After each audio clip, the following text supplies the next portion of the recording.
Bismillahirrahmanirrahim. Alhamdulillahirabbil alamin wassalatu wassalamu ala asyrafil anbiya'i wal mursalin wa ala alihi wa sahbihi ajma'in. Rabbi shrah li sadri wa yassir li amri wahlul 'uqdatam min lisani yafqahu qawli amma ba'd. Alhamdulillah, bersyukur kita kepada Allah Subhanahu wa taala dengan limpah dan kurnia-Nya. Hari ini dapat kita bersama-sama meneruskan lagi pembelajaran dalam talian kita. Dan insya-Allah hari ini kita akan sambung pelajaran fiqh syahadah. Yang lepas kita dah belajar tentang fiqh taharah, tentang pembersihan. Selepas kita dah bersih, kita dah berwuduk, kita kena tahu pula apa itu syahadah. Ini perkara pertama-tamanya sekali kita kena tahu fiqh syahadah. Sebab apa? Bila kita mengaku kita Islam, kita kena ada syahadah. Kita kena ada iman. Sebab itulah tajuk yang pertamanya, apa itu iman. Baik. Kita terus kepada slide. Tengok pada slide yang Ustaz dah sediakan ini. Tengok. Okey. Sebelum kita mulakan, kita tengok dulu apa yang akan kita dapat dalam pelajaran ini. Okey.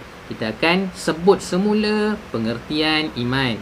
Yang pertama, yang kedua, kita senaraikan 3 contoh orang beriman. Baik, nanti kita akan tengok apakah contoh-contoh yang ada nanti. Seterusnya, firman Allah Subhanahu wa taala dalam firman Allah Subhanahu wa taala dalam surah Al-A'raf ayat 180. A'udzu billahi minasyaitonir rajim. Bismillahirrahmanirrahim.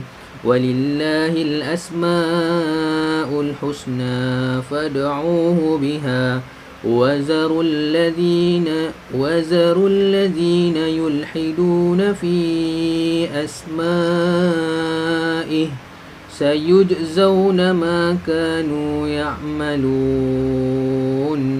Baik, kata Allah dalam Al-Quran, maksudnya hanya milik Allah, dan Allah mempunyai nama-nama yang baik. Maka serulah, berdoalah kepadanya dengan menyebut nama-nama itu, dan pulaukanlah orang-orang yang berpaling dari kebenaran dalam masa menggunakan nama-namanya. Pada masa yang sama, dia menggunakan nama-namanya. Contoh, apa maksud dia? Ada orang tu nama dia Abdullah, tapi dia berpaling dengan nama Allah. Nama sahaja Abdullah, hamba Allah, tapi dia tidak ikut petunjuk apa yang Allah ajarkan. Dia tidak ikut apa yang Allah perintahkan. Dia tidak ikut apa yang Allah nak. Baik. Kemudian mereka akan mendapat balasan, sayujzauna ma kanu ya'malun. Mereka akan dapat balasan mengenai apa yang telah mereka kerjakan. Jadi apa-apa yang mereka kerjakan, mereka yang menggunakan nama Allah tadi tapi buat apa yang Allah tak suka, jadi Allah akan beri balasan, Allah akan kerjakan mereka. Kalau tidak di dunia, di akhirat nanti Allah akan kerjakan mereka. Baik, anak-anak sekalian, seterusnya kita tengok pada maksud iman. Okey, dalam maksud iman, kita tengok apa maksud iman ini. Iman ialah percaya dan membenarkan di dalam hati dan dilakukan dalam perbuatan. Ini iman.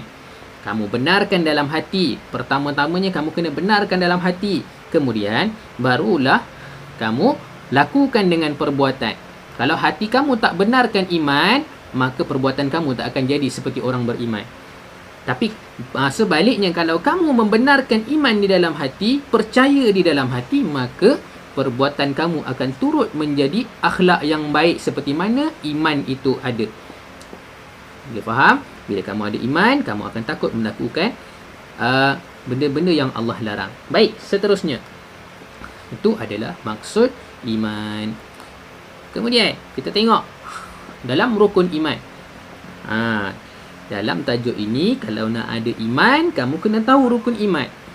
Ini benda perkara asas yang paling penting untuk kamu belajar mengakui, belajar membenarkan dalam hati kamu yang Allah itu ada.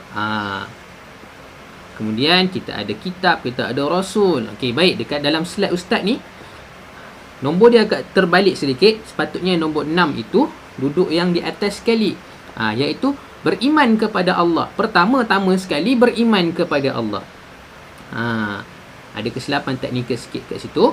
Okey, tak apa, kita teruskan. Yang pertama sekali kita beriman kepada Allah, kita kena percaya Allah, kita kena yakin dengan Allah. Itu yang pertama. Yang kedua, barulah kita beriman dengan malaikat. Baik, kita beriman dengan malaikat. Kita kena percaya yang malaikat itu wujud, barulah betul-betul kita ada iman. Kemudian yang ketiga, beriman kepada Rasul. Siapa dia Rasul? Orang yang Allah utuskan atas muka bumi ini untuk apa? Untuk menyebarkan dakwah, untuk membawa apa yang Allah suruh, untuk menegur sekalian manusia. Baik, daripada kaum apa yang paling banyak Nabi, paling banyak Rasul? Daripada kaum Bani Israel, kaum Yahudi. Tetapi mereka ini sombong, bongkak, takbur. Kenapa mereka sombong, bongkak dan takbur? Bila ditanyakan kepada mereka, kenapa kamu tidak mengikut agama yang Nabi kamu ajar? Kami adalah orang yang paling mulia, kata mereka. Ni orang-orang Yahudi, orang-orang Bani Israel. Mereka kata apa? Kamilah yang paling mulia antara semua kaum. Kerana apa? Sebab Nabi-Nabi dan Rasul banyak daripada kalangan Bani Israel. Itu jawapan mereka. Tapi mereka tak sedar yang Allah hantar Nabi, Allah hantar Rasul ramai daripada kalangan mereka, kaum Bani Israel. Kerana apa? Kerana mereka ini banyak melakukan kemungkaran di atas muka bumi. Allah hantarkan Nabi untuk apa? Untuk menegur mereka. Tapi mereka tetap tak mahu mendengar apa yang Nabi mereka ajar. Bahkan ada di kalangan mereka membunuh Nabi mereka, ada di kalangan mereka memulaukan Nabi-Nabi mereka. Okey, baik, seterusnya itu daripada kalangan Rasul. Jadi kita kena beriman dengan segala Nabi dan Rasul. Nabi ramai, tapi Rasul yang kita tahu adalah dalam 25 orang Rasul. Baik, seterusnya yang keempat, beriman kepada hari kiamat. Okey, beriman kepada hari kiamat. Hari kebangkitan, hari di mana bumi ni akan hancur berkecai. Ni adalah hari kiamat. Kita kena percaya. Dan hari tersebut semua yang ada ini fantashiru fil ard, akan bertaburan, akan berkecai. Tak ada satu pun yang akan selamat. Bumi hancur, meletup, berkecai terus. Manusia pun sama. Segala apa isi yang ada dalamnya turut berkecai. Umpama debu-debu berterbangan. Baik, itu yang keempat. Kita kena percaya tentang hari kiamat. Yang kelima, beriman kepada qada dan qadar Allah Subhanahu wa ta'ala. Yang keenam dah ni. Okey. Yang keenam, yang terakhir, beriman kepada qada dan qadar. Apa dia qada? Apa dia qadar? Ketika mana kamu diuji dengan ujian yang sangat berat, iaitu kehilangan orang yang kamu sayang, kematian orang yang kamu sayang, maka di sinilah kamu diuji dengan qada dan qadar. Kamu kena terima qada dan qadar Allah, iaitu takdir yang Allah telah tentukan kepada kamu. Baik, itu kamu kena percayalah. Ni antara enam rukun iman yang wajib kamu faham, wajib kamu tanamkan dalam hati kamu. Okey, itu saja untuk hari ini. Jika ada apa-apa persoalan yang akan kamu tanyakan, boleh terus direct kepada Ustaz. Boleh mesej ataupun WhatsApp pada Ustaz. Okey. Assalamualaikum. Jumpa di video yang akan datang.